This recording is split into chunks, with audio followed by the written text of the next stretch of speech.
आज आज ज्या पद्धतीनं असंवैधानिक मार्गाने झुंडशाहीच्या दबावात सरकार जाण्याची शक्यता आहे, मुंबईतल्या आंदोलनाला दबावाला बळी पडून ओबीसींच्या विरोधात एखादा निर्णय सरकारने घेऊ नये, ह्याच्यासाठी ओबीसींची एकजूट दाखवण्यासाठी आपण सर्वजण सोमवारी सकाळी 10 वाजता नाना पाटील चौक फलटण येथे याचा आपली ताकद आणि काही ओबीसीच्या विरोधात होणारे किंवा होऊ घातलेले निर्णय या ठिकाणी आपण सर्वजण एकत्रित जमलेलो आहोत। याचा प्रमुख उद्देश जर काय असेल तर आपलं ओबीसी आरक्षण हे आपण अबाधित ठेवण्यासाठी, आपल्या हक्कावर कोणीही गदा आणू नये याच्यासाठी आपण आहोत।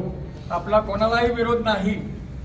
ज्याला कोणाला आरक्षण द्यायचं आहे त्याने ओबीसीच्या बाहेर इतर काहीही आरक्षण द्यावं, पण आमच्या ओबीसी मधून कुठल्याही प्रकारचं आरक्षण कोणालाही देण्यात येऊ नये।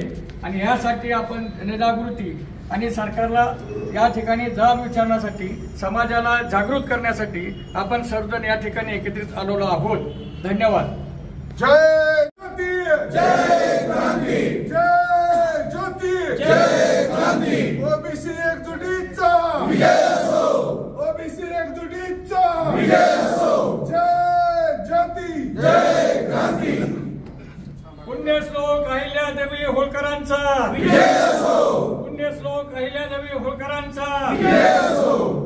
भारतरत्न डॉक्टर बाबासाहेब आंबेडकरांचा विजय असो, महात्मा ज्योतिबा फुलेंचा विजय असो, सावित्रीबाई फुलेंचा विजय असो, लोकशाही अण्णाभाऊ साठेंचा विजय असो, राजे उमाजी नाईकांचा विजय असो।